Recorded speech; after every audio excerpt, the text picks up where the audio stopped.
I love our team. I would get in the trenches with them any day of any week. I say to a lot of the young people that come to work with us, you will spend more time with your colleagues and your clients than you will with your family and your friends.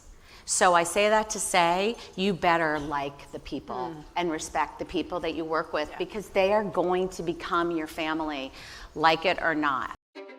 Hello and welcome to this week's episode of SBJ's On Stage. As always, I'm your host, Taylor Bloom. Today's conversation comes from SBJ's Game Changers event in New York City, where Karen Brodkin, president of WME Basketball, joined Sports Business Journal's Rachel Axon for an in-depth discussion on leadership and the business of sports. Recorded on September 25th, 2025, this episode walks through Brodkin's career across some of the most influential institutions in sports, from Fox Sports and the NFL to Endeavor and now WME Basketball. She shares how those experiences inform her approach to talent representation, media strategy, and long-term growth in basketball and beyond. It's an insightful conversation from a mover and shaker in the sports industry. Let's go on stage. One of the first game changers in our first class. Thank you, Abe, for aging me. But I went back and was looking at that, and that was back when you were with Fox, and at the time you had said, your crowning achievement had been launching the Big Ten Network. Certainly been a part of a lot bigger deals since then. What maybe stands out now in these past 15 years? Wow. Well, first of all, thank you so much for having me. Abe and team, it's really lovely to be here. I feel really emotional about this event because it's been a long haul. It's been a long road, the 14 years since I was on that list, and I'm so proud, I will say, of our game changer from our group, Cam LaPre and Laura Bess here and Kelly, who are two of our rock star clients that we work with. So you guys are in for such a treat. Okay, so I gave this a little bit of thought when I was on the plane last night, and I read whatever was written about me back 14 years ago, and it has been a path. Look, there's been some amazing deals that we've worked on since then. I would tell you a couple of years ago, working with Brett Yormark on getting those media deals done for the Big 12 in a very dynamic market with a lot of change in college sports. I'm really proud of where we landed there. I think and we'll talk about it, I'm really proud of the work that we did for the NCAA on the championships deal. But I will say that the achievement right now, the thing I'm most proud of is running our business at WME Basketball and the culture. I've been running WME Sports for the last 6 years, and I think, Abe, I think you know this, the thing that I've been most proud of all the lists and the various things that we get submitted for awards, has been being named one of the best places to work for the last 2 years, because that's done with anonymous surveys, and the culture of our business is really important to me. I'm really proud of it. I feel like I'm the chief culture officer of our company, and I do really strongly believe that culture wins, not only internally, but I think it resonates with our clients. And the culture that we have of hard work and collaboration and partnership translates to the work we do for our clients. So I would tell you, it's a very long-winded way of saying, of all the deals we've worked on, I am most proud of the business that I'm running and the people in it and the clients that we work with. Well, I do want to get to some of those deals in the media side, but this came up in a discussion earlier this morning with Abe. How do you build that, right, for the people in this room who are in those positions in their organizations? How do you start to build that culture that you're so proud of? First of all, I think you have to do it with intent. It takes work. Culture and building it, maintaining it, growing it, developing, has to be done with intent. I think you need to make good hiring decisions. You need to have a team around you that is aligned. I love our team. I would get in the trenches with them any day of any week. I say to a lot of the young people that come to work with us, you will spend more time with your colleagues and your clients than you will with your family and your friends. So I say that to say you better like the people and respect the people that you work with, because they are going to become your family, like it or not. I mean, I know this is the Game Changers Conference, and oftentimes you get asked questions about work-life balance. It doesn't exist. I mean, it just doesn't exist. Sometimes work is up here and life is here, and life is here and work is here. But you have to be aligned with the people in your organization. So I work hard at it. I think a lot about it when we are hiring people. I think about, this sounds, I don't want this to sound cliche. I think about the culture of our business every single day. I do. I talk to my team about it every single day, and I think about it when we sign clients. I think about it when big things happen for our clients. How has the culture of our agency, our company, reflected in what is happening with our clients? We take a very long view. We consider ourselves not focused on the transaction, but the life, the portfolio, the lifetime of our clients. And I think that starts with the internal culture. Trust your partners, trust the collaboration. Again, cliche, trust the process.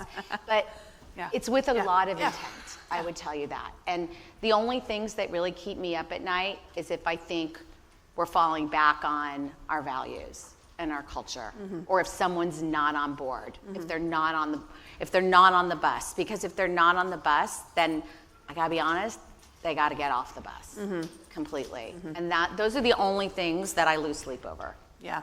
Well, that and my son's basketball career. Yes, we have Karen for a very brief window today because she stayed for a basketball game for her son and now has to head back to LA soon. But, you talk about building that culture and being at WME Sports. You've certainly had a front row seat and been part of a lot of the changing media landscape, right? These past 15 years, from the ones you've advised on, or maybe even others that you've seen, how have properties maybe best weathered? What are the ones that you've seen that have best weathered fragmentation, streaming, all the shifts that we've seen in the media landscape?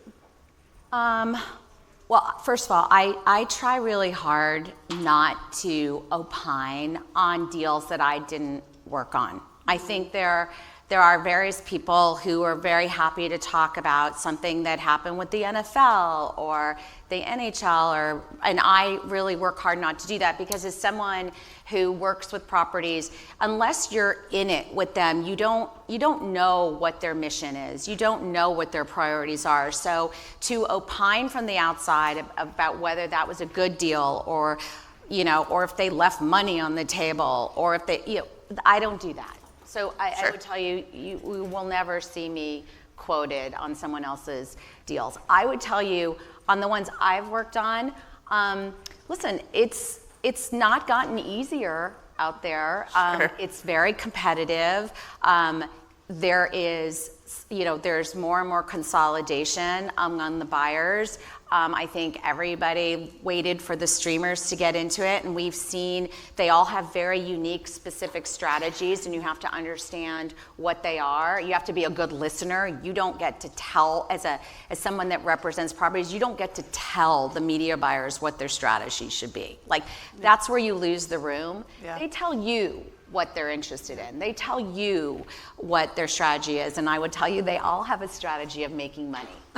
Yes. So, as they should, right? So right now, you have to walk in with a proposition that matters to them and that helps them with their ultimate goal of profitability, right? How are you going to help them maintain viewers, bring in new subscribers, help on ad sales, whatever it is. And, I would tell you, we've had some clients who I think have weathered that pretty well. They've made important decisions, sometimes driven by financial needs, sometimes driven by distribution, sometimes driven by more marketing support. Sometimes it's all things conflating into one. And listen, there's no right answer for any one property. We've had clients that have fragmented across multiple properties, and then we have to figure out how to drive viewers from one network to another. We've had others like the NCAA who decided let's go with the girl we came to the dance with, and and they stuck with Disney and ESPN for everything. And again, I think the bottom line is there's different options, there's optionality, but it is very competitive out there, and you got to come in with realistic goals and realistic expectations. And I am proud of the fact that I think we do a good job of managing our clients' expectations, start to finish. Sure, on the front end, you're having those conversations. You've been part of some of the biggest deals. We've touched on them: NWSL, WNBA, NBA, NCAA, and Big 12 among the conferences. As these have gotten more complex to negotiate, right? And you've touched on some of the key points. What are some of the biggest challenges when you're sitting at the table to hammer out or to agree upon as you're trying to get those done? Obviously, you always start with money and term length. But then you quickly get into things like distribution platforms and marketing support and storytelling. We spent a lot of time when we were negotiating the NCAA deal on ancillary storytelling around student athletes. And one of the reasons I think that ESPN really resonated or continued to resonate with the NCAA after all these years was their commitment to do more storytelling around the teams and the student athletes, not just the live events, not just the championship events, but to really build the story. And I think those types of ancillary issues are becoming more and more critical to keep your fan base engaged, to grow your fan base, to grow the marketability of your properties. Let's be honest, there's the NFL and the NBA and maybe one or two others. And then in the middle, there's a lot of growth potential, and you need to be with partners that are going to help you grow. So you get to those other issues, you get past the money real quick. You talked about some of those things from the property advising side, but I'm curious from your time at Fox, your time in this industry, how that's informing your understanding of, okay, I see this media buyer across the table needs X, Y, Z. Here's how we can I can work with our client or negotiate it. How does that inform what you're doing? I always say to our clients, I spent almost 16 years at Fox Sports. I grew up there. I'm so grateful and appreciative of my time there because I learned a lot about representing clients from my time being across the table at Fox. And what I usually try to tell our clients very early on is, I'm going to educate you on the buyer mindset, because I lived in it for a long time. And like I said a few minutes ago, if you walk into that room and sit at that table and think that you can dictate to them what their business strategy should be, you've lost the room. So we try to really spend a lot of time with our clients before we go into those rooms, educating them on what we know about that buyer. Right? What we know about Fox versus ESPN versus TNT Sports versus Amazon Prime or Apple or on down the line, because they all do really have somewhat unique buying strategies. So we try to do a lot of education, and my education is really born out of my years of being on that side of the table and understanding the mindset and understanding, to some extent, even though now it's been a while ago, what will resonate with them, how you can really establish a partnership. Because I have said from day one about being a negotiator, both sides better feel good about that deal when you walk away. Because if one side feels like they got really taken advantage of, that relationship is going to be fractured from the beginning. Yeah. What you really want when you negotiate a deal, I think, is to both feel good. Like you won some things, you lost some things, you gave on some things, you take the agreement, you put in a file cabinet somewhere, and you don't look at it again until the deal's up for negotiation. Because in the meantime, you're establishing your partnership, right? And you're aligned. Yep. And if you think you're going to be aligned by winning every single point at that negotiation table, that has not been my experience. Yeah, your partners after that ink is dry. One thing we've seen in several of these deals, right, is the fragmentation, right? You have discoverability is an issue for fans, especially I cover women's sports, so we see this WNBA, NWSL are in multiple places. When you're advising them, how do you approach that? Okay, maybe we can get more partners, we can get more money or something else you're looking for out of this, but this is something now you'll be dealing with. I mean, and I want to say, even though we're talking about women's sports properties, it's not unique. Sure. To the women's, NASCAR has multiple partners, baseball has multiple partners and could even have more very soon. So I think it is a way in which you can enrich the financial health of the deal by bringing in multiple partners. And frankly, it's quite obvious to everybody that is one of the reasons why you do it, and it's okay. Sure. Right? I think what you want is, and I will say, even though the market is very competitive, I do think you are seeing amongst the networks a willingness to cross-promote, a willingness to, what did they say? All ships rise. Yeah, rising tide raises all boats. Yeah, raises all boats. I do think there's a little bit more of that mentality today than maybe there was 5 or 10 years ago. So with the NWSL, even though you're looking at multiple partners, to some extent they're all supporting each other with the goal of supporting the league, right? And to the extent they will cross-promote, to the extent they will talk about another network's game, I think you're seeing more of that, and you want that. Yeah. Okay, because you need people to know where to go. And then I think you also, the nice thing about fragmentation is you're going to pick up the fans of that network that are watching other things on that network. Hopefully they're going to find your games because they're already living on ESPN or they're living on CBS and CBS Sportsnet. And so there is a positivity of that you're planting seeds with all these other networks and you're picking up some of the casual viewers from those networks, and they're again lifting your fan base along the way. But if you're gonna have fragmentation and you're gonna have multiple partners, you're gonna take on a lot of your own marketing.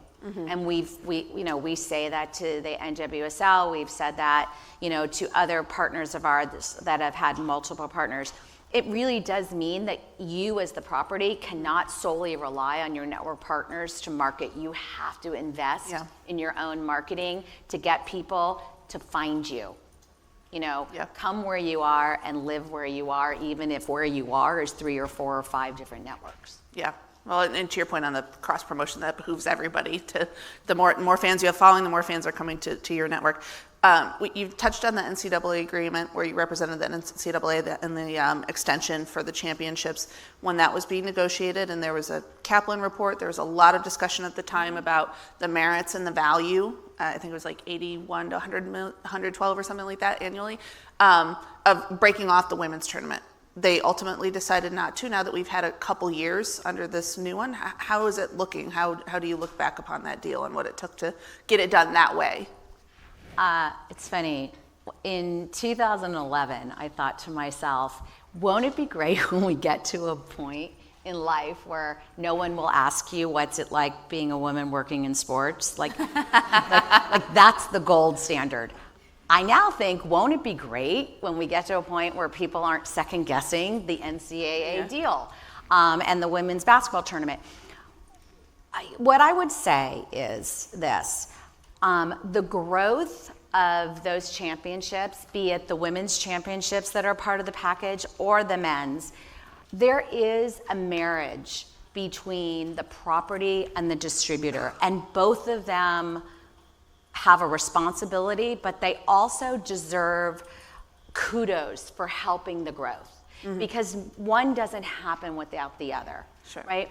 If ESPN and Disney do not commit to putting events on the most widely distributed platforms and spending the time, the energy, the effort to market them and promote them, then the sports, let's be honest, they don't grow at the same trajectory.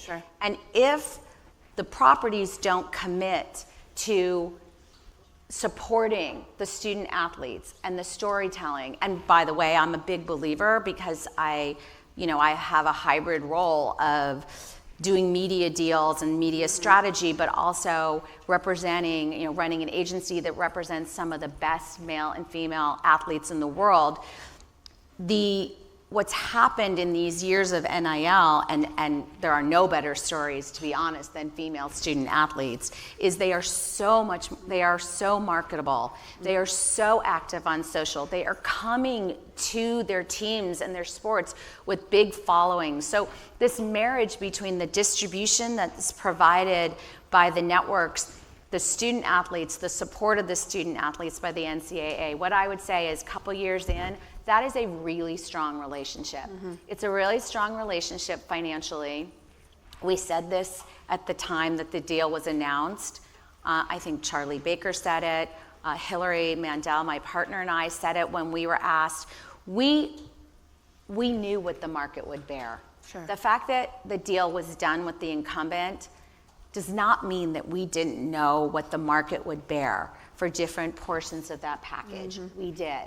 But we also knew what the goals were of the NCAA, starting with Charlie and the board and the constituencies. We knew that they had financial goals. We knew that they had distribution goals. We knew that they preferred not to have multiple paid streamers as partners because they didn't think that that was necessarily good for student athletes and their families who were actively following the games. They wanted strong marketing partners. They wanted strong storytellers. And what we thought then is very aligned with what we think now. We think we with them checked those boxes across the board on that deal.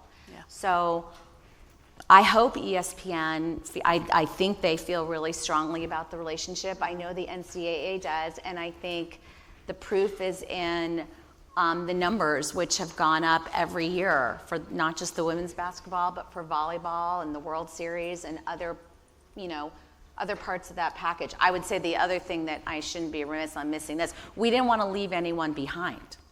So even if you could get a great partner for the women's basketball championship, well, what about swimming and diving and track and field and, lacrosse? We wanted to make sure that everything had a home and everything was going to be distributed live, and that box got checked, and that was really important. Well, and that goes to, as you said earlier, understanding the priorities of the clients beyond the dollar amount, and I would say some of that has quieted down a little bit with performance units, although an evolving thing. Going back to some of the women's sports deals, right? I think particularly the NWSL, the WNBA, those have seemed to have been really transformational.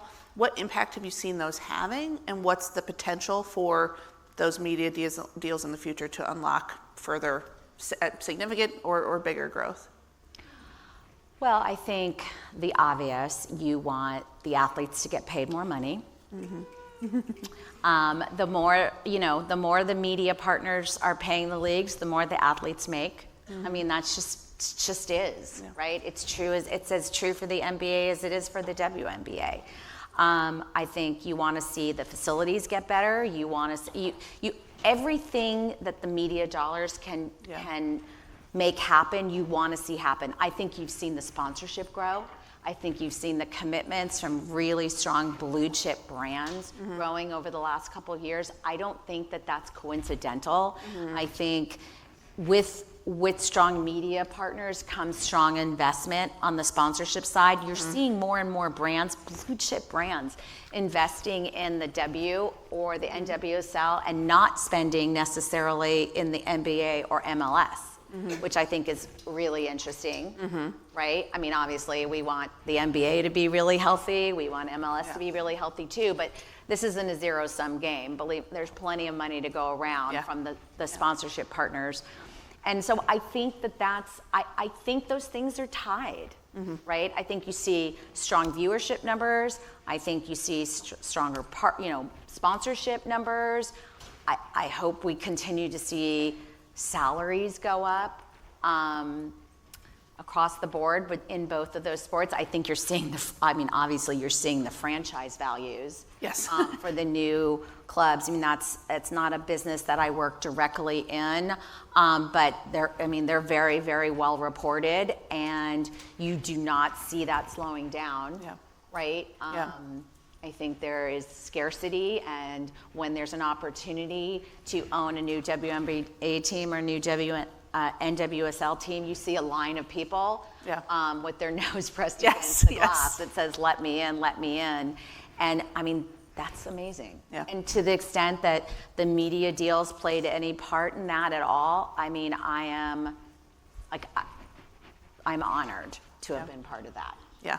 I'm smiling up here because I was just crunching numbers in a spreadsheet. We have a big women's sports sponsorship package coming out soon in SBJ, so you're affirming a lot of reporting, so I'm glad to hear it. You've touched here and there about your work at WME Basketball. How's this media background, the long history you have on this side of the business, informing what you're doing now on the leading the representation side? Well, I think the athletes are interested. I mean, they're smart and savvy, and they are interested in what's happening with their leagues on the media side. So to the extent that, and we often sit with our athlete clients and talk to them about what's happening, what's coming. So I think it's great that we can educate them. Sure. I think it's also really nice to know what the network's strategy is, because I think that really segues really nicely into how the athletes are going to get involved in the marketing. I think it really helps on the partnership side. Yeah. I mean, we can get in there very early with some of our clients because we know from our media negotiations what the partners are going to be doing. I can tell you when we were, as an example, this doesn't tie specifically to basketball, but when we were representing Roland Garros and we were working on the deal with WBD and TNT Sports, we spent a lot of time with that team talking about how they wanted to cover that event differently and uniquely than how it had historically been covered at NBC. And sitting in that room in Paris working on that deal allowed us to immediately start planting the seed to get our client Venus Williams involved, right? And that's kind of fun when you can sort of marry your representation business of clients and broadcasters and athletes with your media. That's where you're like, I made my salary today.